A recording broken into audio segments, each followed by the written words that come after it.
es la otra ventaja que nos da Holiday. Cuando nosotros calculamos por litro, en automático sabemos cómo está la tonicidad de las soluciones. Si yo lo hago por peso o por metros cuadrados de superficie corporal, pierdo este parámetro porque yo solamente tengo el volumen total y los miliequivalentes totales, pero no sé cuánto tengo de sodio por litro a menos que ustedes hagan el cálculo de manera intencionada. Y la mayoría de las veces están por debajo de Holiday, ¿ok? O sea, están en 20 miliequivalentes por litro, 25 miliequivalentes por litro. Por eso la recomendación sería utilizarlo así. ¿Cómo lo voy a componer? Bueno, pues voy a tomar los 1300 mililitros, estos tendrían que ser solución glucosada. Nosotros utilizamos sodio hipertónico porque es mucho más sencillo de acuerdo a hacer la composición y agregamos el KCl. Básicamente lo hacemos así.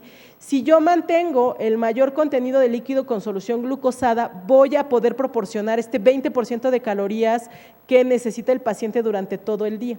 En muchos de los hospitales no tienen sodio hipertónico, por alguna razón que desconozco, pero si van a utilizar solución fisiológica, tienen que considerar que van a desplazar una gran parte del volumen y entonces tienen que subir la concentración de glucosa, ¿de acuerdo? Cuando se hace utilizando la solución glucosada con el hipertónico, es mucho más sencillo de modificar. Y el goteo, pues únicamente se calcula dividiendo estos 1300 mililitros entre 24, ¿de acuerdo? Y ya en la práctica, en la vida real, como estas soluciones están estandarizadas por litro, yo les puedo decir que no importa el peso del paciente, si yo preparo siempre las mismas soluciones con la misma cantidad de sodio y la misma cantidad de potasio y modifico el goteo, va a ser lo mismo para todos los pacientes, ¿de acuerdo? Eso ahorra el desperdicio de soluciones en los hospitales, ¿ok? Hacer una solución estandarizada que contenga solución glucosada al 5% con 30 miliequivalentes por litro de sodio con 20 miliequivalentes de potasio para todos los pacientes, modificando únicamente el goteo, reduce mucho los errores en la preparación de soluciones y reduce el desperdicio de soluciones, porque cuando nosotros hacemos soluciones por kilo, cada vez que le muevo algo al paciente tengo que rehacer todas las soluciones o cada vez que cambio de paciente tengo que hacer una preparación diferente para cada paciente. Eso aumenta el riesgo de la terapia de líquidos y electrolitos. Y sí hay variaciones en la terapia de mantenimiento. Entonces, si el paciente está en cuna radiante, en fototerapia, si tiene fiebre, si tiene quemaduras, si tiene pérdidas extras, esto va a generar mayor requerimiento de líquidos y yo voy a tener que utilizar una terapia de reemplazo de déficits, ¿ok? Y si tengo un paciente intubado, actualmente yo sé que esto disminuye los requerimientos de líquidos y entonces en ese paciente yo voy a descender las necesidades de los líquidos a partir del cálculo de los líquidos de mantenimiento. En el paciente que tiene 11 meses, que es un paciente que tiene diarrea con 10 días de evolución, ¿no? Con 10 evacuaciones y vómitos en la última hora, yo estoy de manera inicial viendo que es un paciente con datos clínicos de deshidratación, ¿de acuerdo? No todos los pacientes con diarrea y vómitos requieren terapia de mantenimiento intravenoso. De hecho, la gran mayoría de los pacientes van a poder mantenerse perfectamente con terapia de rehidratación oral, pero ese es todo otro tópico, ¿de acuerdo? Ese es todo otro tema. Pero indicaciones específicas para ayuno en los pacientes con deshidratación es el paciente que está en estado de choque, sin lugar a duda, ese no van a poder darle de comer en las primeras horas. El paciente que tiene íleo secundario a la diarrea, o el paciente que a pesar de que ustedes han implementado todo lo que está actualmente sugerido para el control de vómitos no lo logren, ¿de acuerdo? O que esté deshidratado por otras causas, ¿bien? Entonces, en este paciente tiene un íleo, por eso es que no se le puede dar la terapia de rehidratación oral, pero tenemos que hacer la rehidratación de forma intravenosa. Cuando nosotros pasamos a la terapia de rehidratación intravenosa, tenemos que acordarnos que sí, estos pacientes requieren terapia hídrica intravenosa, sí, pero van a requerir las dos. Ese paciente sigue teniendo necesidades metabólicas, es decir, va a requerir lo que necesita para el mantenimiento y va a necesitar reponer los déficits, ¿ok? Entonces, esto no se puede hacer al tanteo, no debería de ser así como yo le calculo que si le pones un 5% más o un 10% más va a ser suficiente, no. Y tengo que modificar también la composición de los líquidos. Holiday original dice que tú necesitas 3 miliequivalentes de sodio por cada 100 calorías que metabolices, pero aquí no solo voy a requerir eso, sino lo que yo haya perdido de sodio y potasio por la diarrea, ¿ok? Entonces, en estos pacientes, básicamente, yo lo que tengo que hacer es, dependiendo del grado de deshidratación, dar los líquidos de mantenimiento que ese paciente requiera, más las pérdidas que ese paciente haya tenido. Si yo lo clasifiqué en una deshidratación leve, ese paciente, de manera académica, perdió 50 mililitros por cada kilogramo de peso, ¿de acuerdo? Es el paciente que tiene un déficit de agua entre el 3 y el 5%. Pero si ese paciente está clasificado en una deshidratación moderada, entonces yo estimo que ese paciente perdió por lo menos 100 mililitros por kilo de agua. Y si el paciente está en una deshidratación grave, ese paciente perdió por lo menos 150 mililitros por kilo de agua. Entonces, voy a necesitar los líquidos del requerimiento más el déficit. La forma rápida de calcular este déficit, de acuerdo a lo que hemos visto ahorita de Holiday, sería que el paciente con deshidratación leve requiere el mantenimiento que habitualmente le toca más la mitad de ese mismo mantenimiento, ¿de acuerdo? El paciente con deshidratación moderada requiere el mantenimiento que le toca, o sea, los mililitros que le tocan, más otro mantenimiento, ¿bien?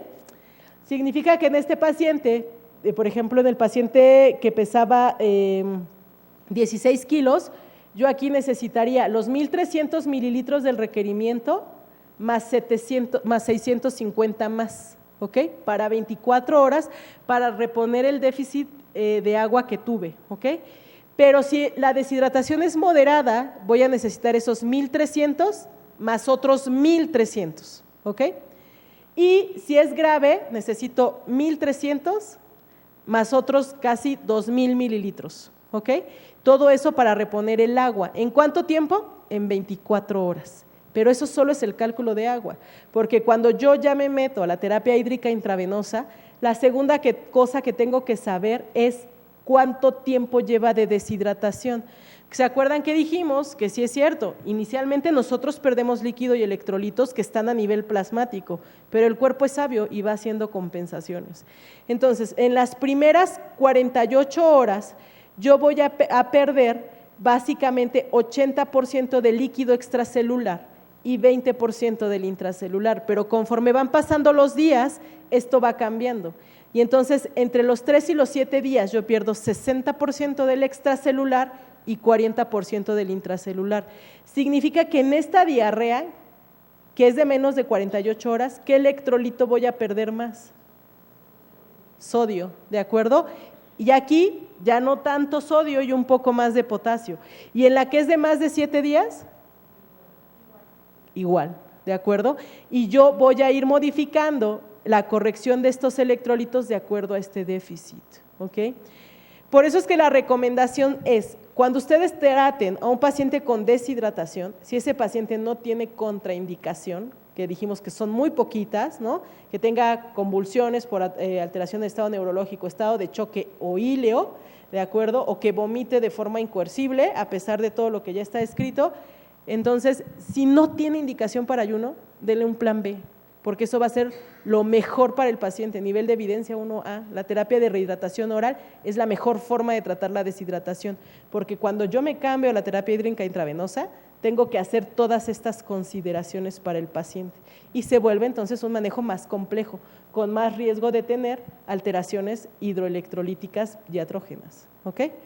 Bien, lo único que sí, consideraciones que se han hecho en los últimos años y que empezaron a verse ya casi desde hace 12 a 13 años, es que se vio que con esta terapia de mantenimiento intravenosa que les mencioné ahorita de Holiday, había un grupo de pacientes que podían tener hiponatremia, porque en realidad si nosotros lo analizamos, esa es una terapia hídrica hipotónica comparada con la tonicidad del plasma.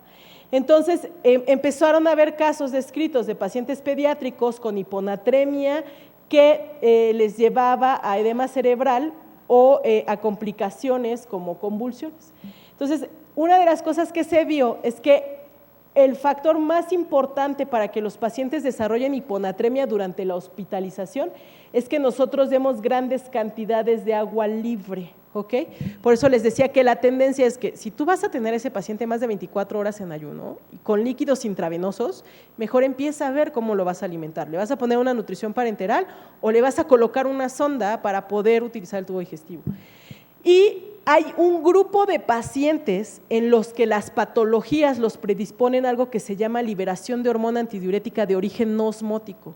Y esos pacientes tienen que ser identificados tempranamente, porque en esos pacientes yo no voy a iniciar la terapia hídrica, aunque sea de mantenimiento, con 30 miliequivalentes por litro. Ese grupo de pacientes tendría que empezar por lo menos con 75 miliequivalentes por litro, ¿ok?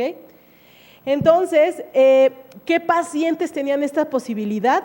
Pacientes con procesos infecciosos como meningitis, encefalitis, abscesos cerebrales o neumonías, pero graves, neumonías que provocaran insuficiencia respiratoria, ¿de acuerdo? SDRA, etcétera.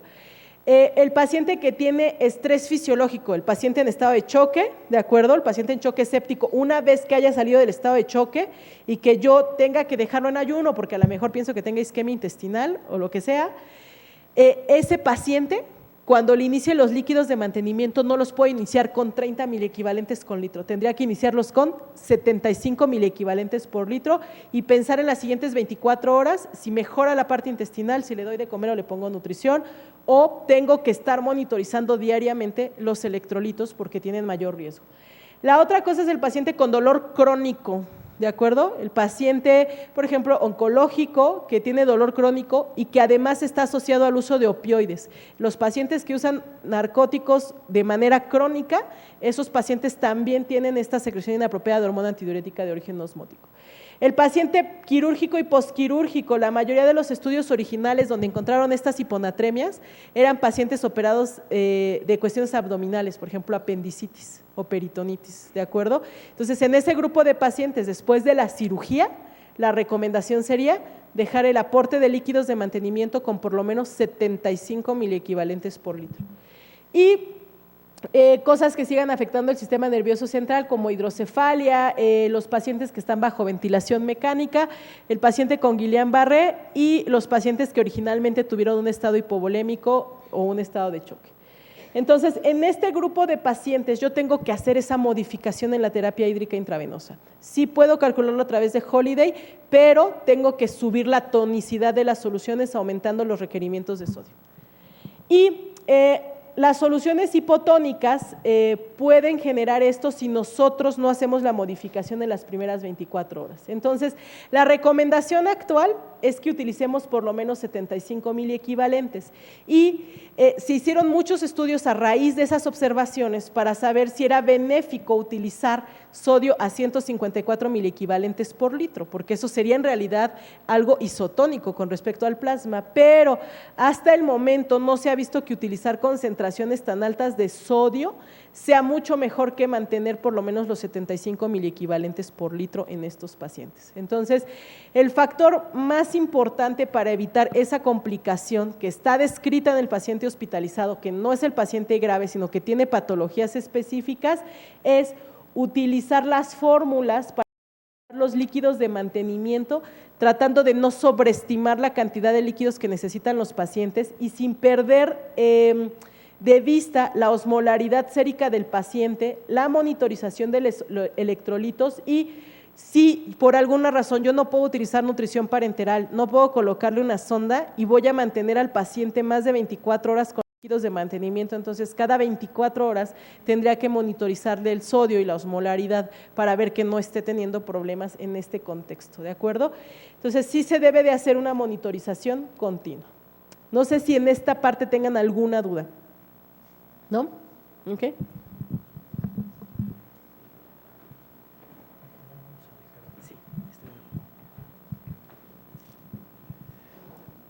Ok, vamos a pasar a la segunda parte de la sesión. Voy a dejar con ustedes al doctor Flavio Figueroa para darle continuidad a la sesión de este mes. Doctor, por favor. Gracias, doctor. Antes que nada, agradecer la invitación a estar nuevamente aquí con ustedes por parte de la sociedad. Y bueno, continuando con lo que dio la doctora Valentina.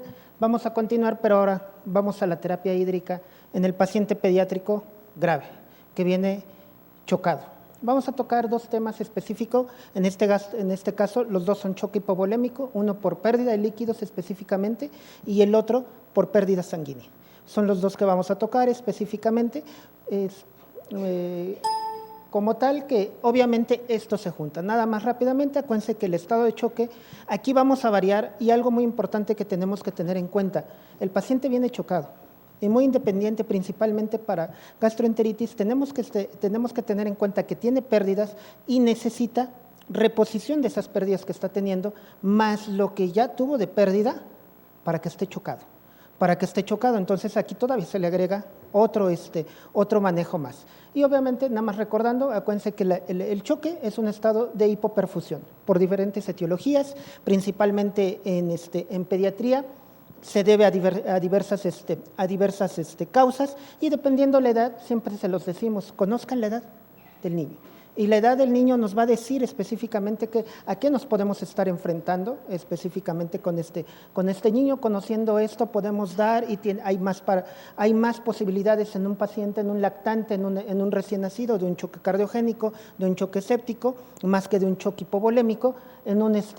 También en el lactante y en el preescolar, choque hipovolémico más o choque séptico. Entonces, con la edad nosotros podemos ir viendo y podemos saber a qué tipo de choque nos vamos a enfrentar y a qué terapia vamos a manejar. Una cosa muy específica, y como nos estamos enfrentando a una situación de urgencia y no tenemos el tiempo específico para estar calculando las dosis y todo, lo que más se nos dificulta, y eso es in sine qua non, y eso es obvio, no es criticable, son las dosis. Las dosis, el manejo de los medicamentos y de los líquidos que vamos a manejar en ese momento. Para eso, hace 25 años, John Broselow creó una cuestión específicamente que se llama cinta de Broselow. La cinta de Broselow es una cinta que él creó específicamente para aquel personal de salud, específicamente que no es pediatra, y que obviamente que no ve tantos niños, pues es obvio que se olvidan las dosis y eso no es criticable. Lo criticable es que en el momento no podamos resolver el problema y manejar adecuadamente al paciente. Entonces él creó esta cinta, él era un pediatra que andaba en la parte prehospitalaria y creó esta cinta en la cual ustedes la estiran, la ponen aquí, la ponen en la cabecita y la estiran y en el lugar que cae, en el color que cae, ya les va a decir la dosis de medicamentos y en este caso a lo que nos referimos, al volumen estimado o proporcional que van a pasar para esa edad o para ese peso. Es decir, ya no lo tienen que estar calculando, ya lo tienen que tener. Ya ahorita pues existe varios sistemas, este es el original, a lo mejor el estándar en un momento dado. El español existe un israelí, existe un japonés, en México tenemos otro y ya hay varias aplicaciones en teléfono la cual podemos bajar de forma gratuita y podemos manejarlas. Podemos manejarlas hasta por peso, por talla y por otras diferentes circunstancias. Entonces, la recomendación, si vamos a tener esto y principalmente tenemos la posibilidad de manejar a un paciente pediátrico grave que necesite terapia hídrica de emergencia, lo que tenemos que tener es esta cinta. No hay de otra, para que la midamos inmediatamente y sepamos cuánto volumen le vamos a pasar, cuánto volumen exactamente le vamos a pasar a este paciente. Esta es una recomendación para todos los que no son pediatras y siempre la traigamos en nuestra bolsita, la tengamos guardada y obviamente cuando nos llegue ese paciente, ahí lo tengamos para poderlo manejar. Y obviamente, como les mencionaba, dependiendo de la edad, cuáles son las causas, generalmente las causas más comunes en pediatría es el choque hipovolémico por deshidratación, después por choque hemorrágico y por quemaduras, hay que incluir aquí. Después viene el choque distributivo, generalmente el choque séptico, en su generalidad es el tercero en causa. No quitamos las posibilidades de neurogénico y anafiláctico, pues son menos comunes, se pueden presentar en pacientes atópicos y obviamente en pacientes y choque cardiogénico. Hay muchos niños, acuérdense de esto, que son cardiópatas desde nacimiento y que pueden tener complicaciones de esta cardiopatía y de generar un choque cardiogénico al cual nos enfrentáramos. Más o menos esas son cómo se presentan y los más comunes, varía un poquito en la edad, pero en su generalidad son los 3 choques más comunes en pediatría que nos enfrentamos. Vámonos al primer caso. Este caso, fíjense bien, es un paciente de 2 años que acude a urgencias porque desde hace 24 horas presenta rechazo al alimento y evacuaciones disminuidas en consistencia. De nuevo venimos a lo que les estaba diciendo la doctora Valentina. La doctora Valentina, que es deshidratación por diarrea. Líquidas, amarillentas, fétidas, 10 desde la mañana hasta el momento de la revisión. Está reactivo, respiración rápida, sin dificultad respiratoria y coloración pálido y llanto sin lágrimas. A la exploración lo vemos con vía aérea permeable, saliva filante, frecuencia respiratoria de 45, saturación de 100, campos pulmonares con murmullo vesicular, una TA de 80-60, frecuencia cardíaca de 120, pulsos presentes, llenado capilar de 3 segundos, está reactivo, pupilas isocóricas, ojos hundidos y está pálido. Para todos. Y pregunta, ¿este paciente viene chocado?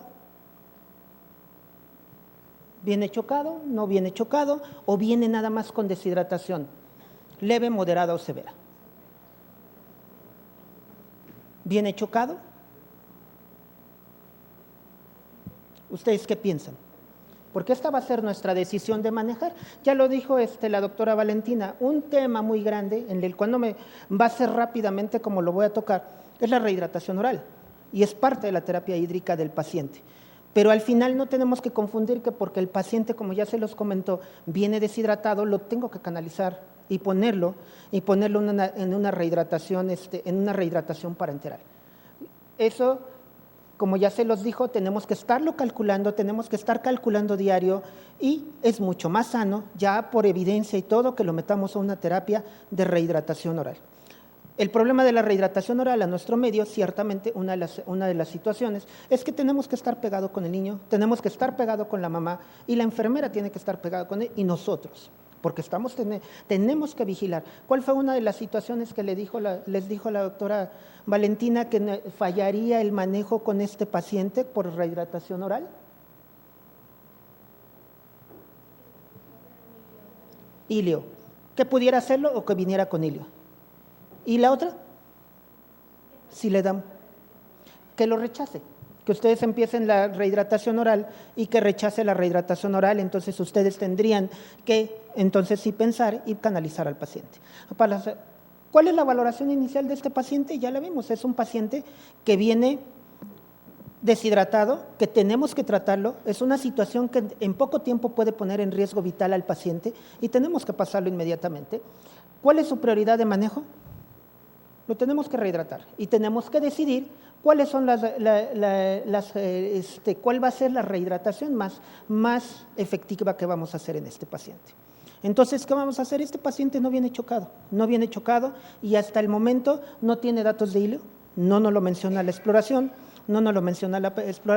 no hemos probado si tiene rechazo al alimento, entonces lo meteríamos a una situación de rehidratación oral en las siguientes 4 horas. En las siguientes 4 horas, recuerden que la terapia de rehidratación oral ha salvado millones de vidas a nivel mundial.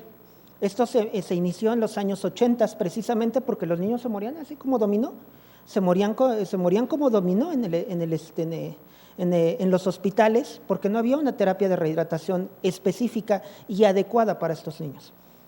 México fue uno de los pioneros que empezó con la rehidratación oral específicamente, ciertamente en eso debemos estar orgullosos y obviamente también se ha perdido ese manejo, paciente que llega deshidratado por diferentes circunstancias y lo sabemos y generalmente cuando fuimos residentes o fuimos internos, lo veíamos, paciente que viene deshidratado, paciente que se canalizaba y lo metíamos.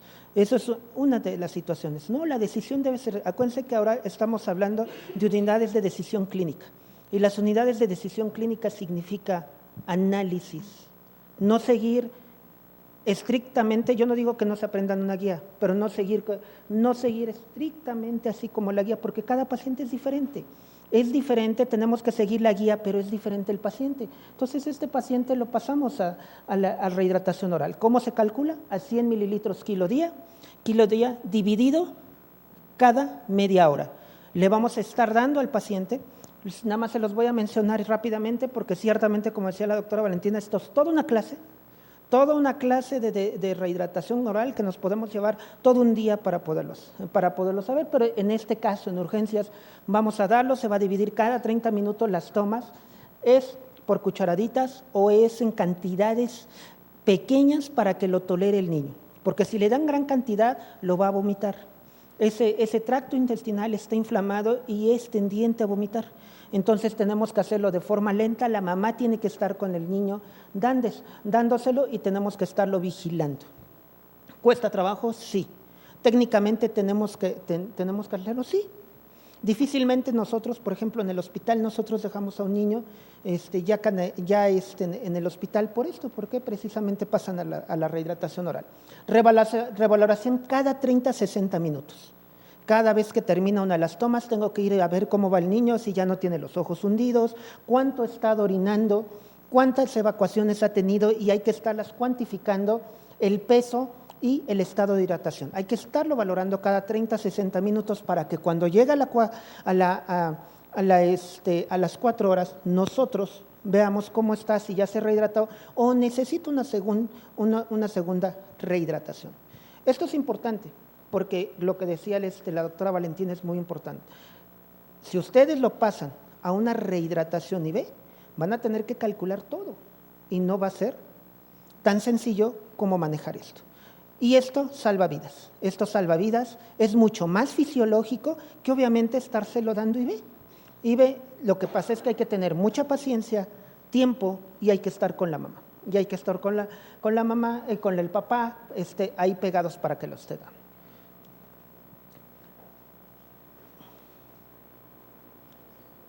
Vamos a pasar al segundo caso. Femenina de 4 años de edad es llevada al SEMAS Unidad por haber Perdón.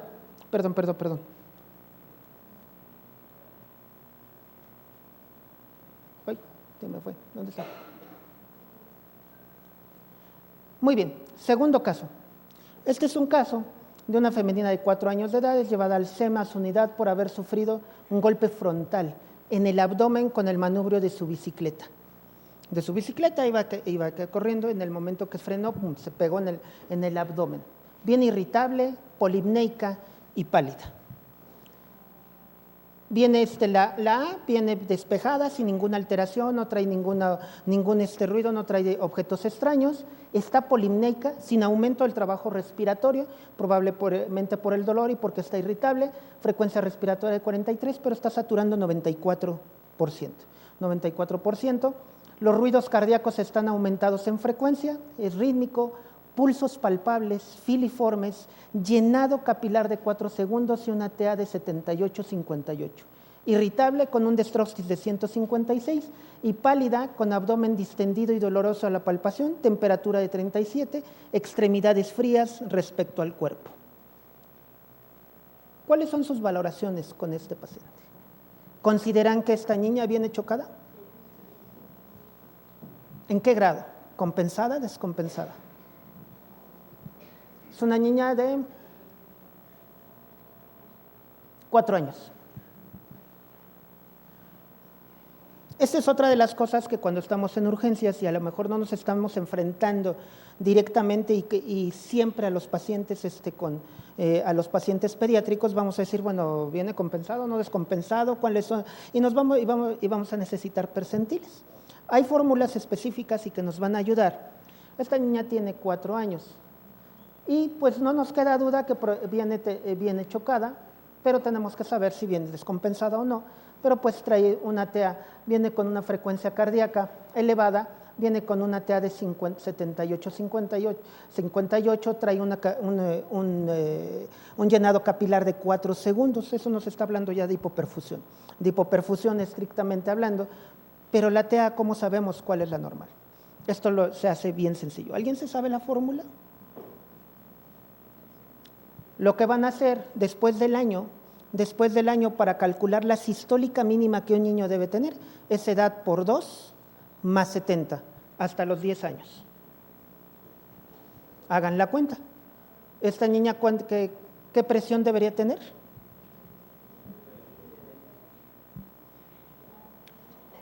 Tiene 4 años. Ok, Entonces, ¿está compensada o descompensada? ¿Mande? Está en 78, está en el límite. Entonces, tenemos una paciente que viene chocada, viene con choque hipovolémico, está secundario seguramente al golpe tenemos que pensar que probablemente pudiera ser a ese golpe que tuvo. ¿Y cuál sería nuestro punto más factible? Es que esté sangrando, que sea un sangrado oculto, está distendido y doloroso a la palpación. ¿Cuál es nuestra prioridad de manejo en este paciente? ¿Qué le harían? La vía aérea está despejada, está saturando 94% a medio ambiente, sin apoyo de oxígeno. ¿Lo intubaríamos? ¿Sería como nuestra prioridad? No. Probablemente nada más le daríamos apoyo extra. ¿Qué más sería nuestro pensamiento en este caso? Hay que empezar a manejar la volemia, y tenemos que pensar, esta es una paciente secundaria a trauma, y la paciente ya viene con hiperglicemia, tiene 158, ya nos está hablando de 158, y al final los objetivos de todo, como todo paciente con trauma. Actualmente, acuérdense que ya se maneja de pentada mortal del trauma, ya no es triada específicamente, sino es pentada, estamos hablando de acidosis, coagulopatía de consumo, hipotermia, hiperglicemia e hipoxia. Y todo esto, si no empezamos una restitución de líquidos de forma rápida, de forma de hemoderivados, se nos va a complicar más el paciente y va a ser mucho más difícil. Algo importante en el niño que está chocado, de cualquier tipo, ya sea choque hipovolémico, choque distributivo, el niño compensa más tiempo, a diferencia del adulto. El niño puede durar 20 minutos compensando, el adulto en teoría se nos va a descompensar en la mitad del tiempo. Es un tiempo X, no estoy diciendo que eso es exactamente, pero entonces el adulto se nos va a descompensar a los 10 minutos, a diferencia del niño. Pero si el niño se descompensa, ahí viene lo mero bueno. Entonces tenemos que evitar, y todo va a ir, la hipotermia va a afectar más al niño, tiene superficie corporal y pierde más líquidos, pierde más calor por la superficie corporal, entre más chico, que es más grande en respecto a su tamaño específico. Principalmente, ¿quiénes entrarían aquí? Los lactantes. Entonces tenemos que tener en consideración que esto nos va a afectar más. Hiperglicemia para los niños mayores de aproximadamente de 3 a 4 años y hipoglicemia para los menores de 1 año. Menores de 1 año porque tienen pocas reservas de glucógeno, y es más fácil que se acaben estas reservas y caiga en hipoglicemia que en hiperglicemia, como los pacientes mayores. Hipoxia, los niños son más sensibles a la hipoxia, y ahorita vamos a pasar al manejo específico de esto para que vean cómo se tiene que dividir, pero la hipoxia es, acuérdense, que una de las causas de paro en el paciente pediátrico menor de 5 años. Entonces es muy importante en este caso, y como todo choque, la acidosis, y obviamente entre más siga sangrando esta niña probablemente en el abdomen, pues más coagulopatía de consumo. Actualmente se maneja en el paciente con trauma, específicamente en los mayores de 5 años. En este caso, en el caso de los niños, yo creo que ya algunos lo han escuchado, el manejo de la hipotensión permisiva con la reanimación retardada. En el caso de un paciente con trauma, sabemos que lo primerito que tenemos que pasar, ¿qué es? Sangre. Pero en la mayoría de nuestras unidades no tenemos disponibilidad de sangre inmediata. Entonces tenemos que empezar con un cristaloide a la de fuerzas. Y manejar. Saben muy bien que la hipotensión permisiva se hace para que nosotros no provoquemos más coagulopatía de consumo por pérdida sanguínea, por estar pasando rápidamente la solución y eso. En el caso hay un protocolo, el protocolo Delphi, dice que aproximadamente actualmente ya se considera que por abajo de los 5 años a los pacientes pediátricos no se les dé hipotensión permisiva por la situación de la de que son más sensibles a la hipoxia. Por pacientes mayores de 6 años ya se les puede empezar a dar hipotensión permisiva, porque ya no depende tanto del oxígeno. Los menores sí. Entonces la hipotensión permisiva va a depender del paciente, de la edad del paciente. Y nuestra meta son los 5 años, que dependen más de esto. Entonces, entre más chiquitos no podemos dar hipotensión permisiva, pero sí reanimación retardada. Significa de 10 a 15 minutos la en la administración de soluciones. Y en este caso, igual que en el adulto, vamos a manejar salino al 3%.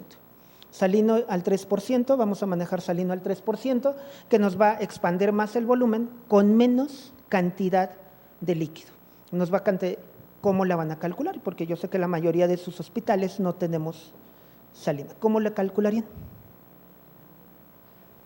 Como dijo Vale, probablemente en muchas de nuestras unidades no tengamos aquí vamos a necesitar tener una sodio hipertónico al 17.7% para que podamos calcular el salino. Vamos a poner, este niño tenía 4 años, pesa 18 kilos. La vamos a pasar, el salino se calcula de 5 a 10 mililitros la carga. Entonces, saquen sus calculadoras, multipliquen, 5 por 18, 90. Entre 6 la vamos a llevar al sexto molar. ¿Cuánto les dio? 15. 15 mililitros de solución hipertónica al 17.7%. Y eso lo van a forar, es decir, lo van a llevar a 90 con agua bidestilada. Y les queda salino al 3%. Bueno, se queda 2 puntos y tantos, casi 90 y tantos, ¿no? Pero es 3 al 3%. Entonces, esa es una forma rápida de calcular el salino al 3%. Pero, ¿qué vamos a hacer si no tenemos salino? No tenemos salino al 17.7%. Puede pasar que no tengamos, y técnicamente no tengo que estar pasando tanto. Lo que dice las guías NICE actualmente, y Chicago también lo menciona que tenemos que utilizar volumen restrictivo, solución fisiológica restrictiva. ¿Qué significa? La vamos a calcular a 20 mililitros kilo dosis, que es la dosis normal que manejamos en todo choque en el paciente pediátrico, a 20 mililitros, pero la vamos a manejar de 15 a 20 minutos, de 15 a 20 minutos con volumen restrictivo. Con volumen restrictivo, lo que ellos mencionan que se maneja un poquito más este tiempo. Si no tuviéramos salino al 3%. Eso es algo muy importante que debemos tener en cuenta. Se llama reanimación retardada porque acuérdense que no la vamos a pasar a chorro en un paciente con trauma. No la vamos a pasar rápido. En el paciente pediátrico, en el paciente con trauma se considera de 10 a 15 minutos la administración. Obviamente no más tiempo porque es una pérdida aguda de líquido, es una pérdida aguda de líquido como tal, entonces nosotros tenemos que pasarla más o menos ese tiempo. No tardarnos tanto, pero de 10 a 15 minutos como tal. Este es un esquema, yo creo que ya lo conocen, en el cual nosotros vamos a decidir transfusión masiva. Transfusión masiva, en el niño se puede hacer transfusión masiva, sí se puede hacer transfusión masiva, va a tener los mismos fenómenos de trial que el adulto. ¿Cuándo consideramos transfusión masiva? Cuando ha perdido un volumen en 24 horas, pérdida o reemplazo de 50% del volumen sanguíneo en 3 horas y pérdida de 50 mililitros hora. Eso y necesidad de reponer un volumen de un 7% del peso ideal en adultos o 9% en niños. 9% en niños y que esté perdiendo 1.5 mililitros kilo minuto en 20 minutos. Eso estamos considerando que un niño pudiera tener una hemorragia masiva. Si está teniendo esto, entonces nosotros tenemos que considerar la administración lo más pronto posible y una transfusión masiva en el niño.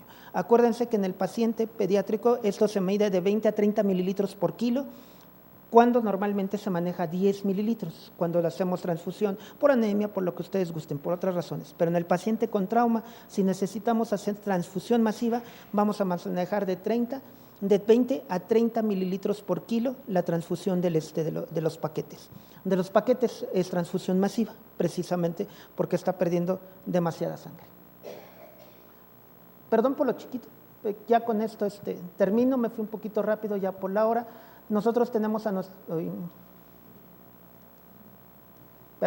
nuestro paciente con choque, tenemos que dividir y ver si es un choque hipovolémico, cuál es el origen del choque, si es choque hipovolémico, si es choque distributivo, si es choque cardiogénico. Si es choque hipovolémico, decidimos por los líquidos, como ya los estábamos viendo, si es choque hipovolémico por gastroenteritis a 20 mililitros, solución fisiológica o Harman en 20 minutos, o lo más rápido posible que lo podamos hacer para para poder reponer, y sangre obviamente en el paciente con trauma. Si es choque cardiogénico, tenemos que decidir, mientras valoramos si es un choque cardiogénico, algunas guías manejan de 10 mililitros kilo cuando ya bajara 10 mililitros, o en su caso apoyo aminérgico. Estos los primeros, y esto siempre se hace por tiempo. Fíjense, antes de 15 minutos tenemos que estar administrando la primera carga. Se ha visto, y las referencias lo mencionan, que entre más nos tardemos en un paciente en decidir en la administración de los líquidos, el paciente tiene mayores posibilidades de morbimortalidad. Entonces hay que tener en cuenta esta situación para ir manejando a nuestro paciente. ¿Qué tenemos que hacer? Individualizar al paciente, específicamente en la parte grave. No es pasar por pasar administración de líquidos. El choque es, acuérdense, es todo un arte manejarlo. Tener un sistema de cálculo de dosis y peso talla de forma temprana. El niño tiene mecanismos compensatorios que duran más, pero no nos confiamos, porque muchas veces lo vemos, se ve bien, no está chocado, no está hipotensión, pero no nos confiamos, porque en el momento que el paciente se hipotense, va a ser más difícil recuperar al niño en esa situación. No dudar en la administración de líquidos, no lo dudemos mientras sepamos lo que estamos haciendo, porque muchas veces que es un niño, no le voy a pasar, no, está chocado. Tenemos que pasar el volumen que necesita este paciente como tal. Valorar constantemente, que es una de las cosas que en urgencias, por muchas circunstancias, nos cuesta trabajo, por el exceso de trabajo, porque somos poco personal, porque hay pocas enfermeras, pero tenemos que valorar constantemente. Porque si dejamos a un paciente, le pasamos una carga y después de media hora llego y se nos va a estar complicando. Y evitar fenómeno de reperfusión. Fenómeno de reperfusión, acuérdense, en el caso, el niño es más sensible al fenómeno de reperfusión que un adulto en cualquiera de estas circunstancias, y esto significa pasar muy rápidamente el líquido y pasar mucho líquido en un momento bien calculado para el problema que tenemos, en el caso del paciente del niño. Esto fue rápidamente, me fui muy rápido principalmente por tiempo. No sé si tengan alguna pregunta, alguna duda para cualquiera de los dos, en el caso de la terapia intravenosa, o en el caso del manejo de la terapia en choque.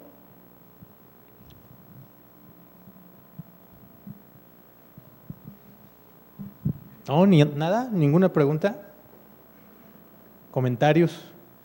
Es importante que tomemos en consideración que prácticamente los que elaboramos en los servicios de urgencias, nos guste o no nos guste, estamos expuestos y estamos recibiendo constantemente a pacientes pediátricos. Entonces, nuevamente no sabemos si hay alguna duda aquí al momento. ¿Alguna duda, algún comentario, alguna observación, algún comentario de alguno de los pacientes que les ha tocado ver? ¿No? ¿Nada? ¿Alguna aportación más? ¿Algún comentario que quisiera hacer la doctora Valentina? Sí, solamente que en medida de lo posible, sí, lo que les decía, insisto, no todos los pacientes que llegan a urgencias necesitan ayuno. Traten de ver si en realidad es un paciente que no pueden utilizar el tubo digestivo bajo ninguna forma, sonda orogástrica, sonda transpilórica, etcétera. Inicialmente evalúen bien para que no tengan problemas en cuanto a la cantidad de líquidos. Dos bibliografías recientes en donde ustedes pueden encontrar de manera práctica esto. Está publicada una en el Pediatrics en noviembre del 2018, que habla de líquidos de mantenimiento puros. Creo que es una buena, y además vienen estas actualizaciones que yo les decía de la modificación de la tonicidad de las soluciones. Y otra que es muy clásica, pero la verdad es que lo básico siempre va a ser lo básico. Revisen el texto de fisiología básico para comprender cómo se metabolizan los líquidos, pero siempre va a ser mucho mejor que los pacientes estén con líquidos enterales que con líquidos intravenosos. Y nada más una aclaración, en el plan B, ustedes vieron que era 100 mililitros por kilo, ¿verdad? Bueno, no es por Holiday, no es por calorías, ahí es otro fundamento el de los 100 mililitros. Ya algún día si nos invitan les hablaremos solo de terapia de rehidratación oral, pero ahí el fundamento es totalmente diferente, ¿de acuerdo? Entonces, para que no se confundan nada más en ese concepto. O sea, el plan B sí son 100 mililitros por kilo, pero no tiene absolutamente nada que ver con las 100 mililitros, 100 calorías de Holiday, ¿ok? Aquí la doctora.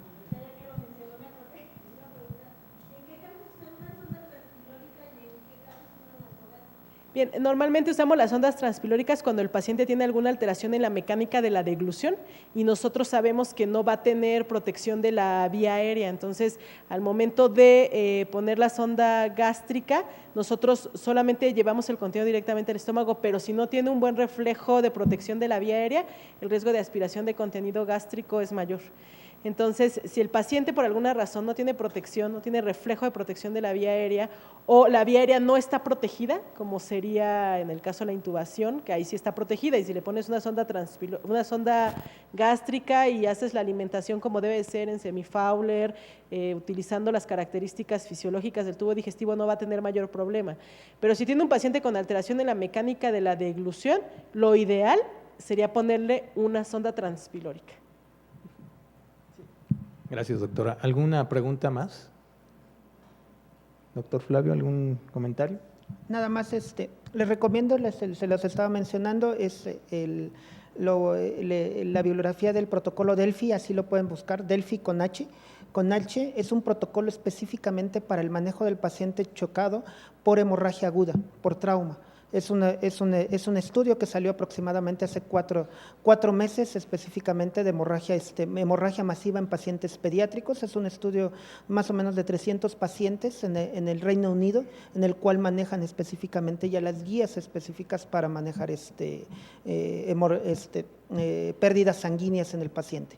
Y la otra, como ya se los decía hace rato, acuérdense siempre, y eso sí es una recomendación principalmente en el paciente crítico, tengan su cinta Broselow, tengan su cinta para que sepan las dosis de las soluciones y no cueste tanto trabajo en el momento que tengan al paciente.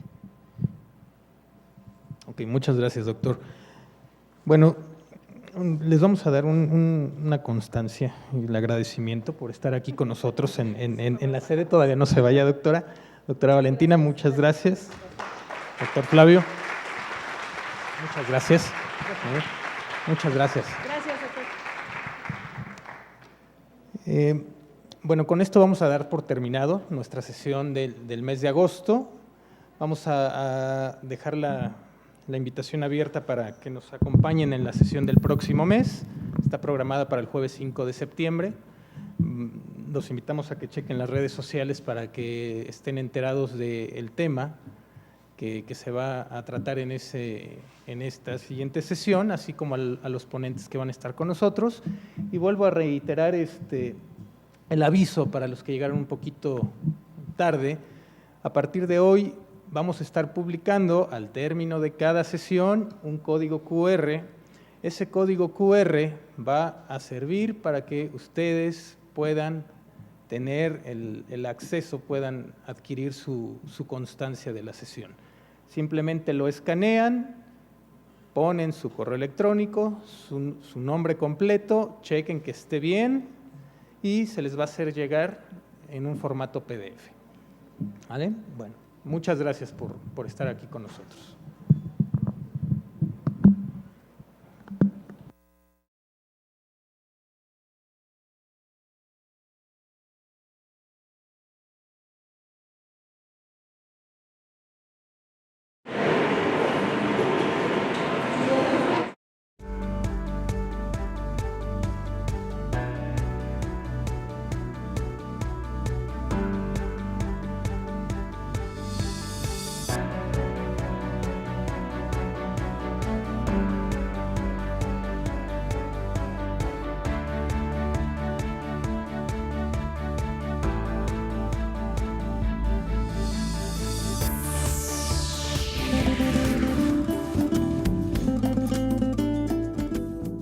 En nombre del gobernador Héctor Astudillo, gobernador del estado de Guerrero, queremos agradecer a todos los integrantes de la Sociedad Mexicana de Medicina de Emergencias por haber preferido Guerrero y haber preferido Acapulco para llevar a cabo su convención.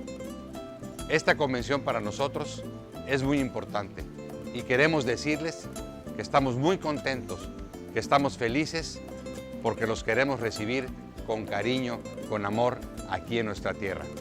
Y también decirles que van a encontrar un Acapulco diferente, un Acapulco con nueva infraestructura, con un nuevo aeropuerto, con obras de infraestructura que van a facilitar que su congreso sea todo un éxito. Gracias por escoger Guerrero, Gracias por escoger Acapulco para llevar a cabo su convención. Sean todas y todos bienvenidos a Guerrero, bienvenidos a Acapulco.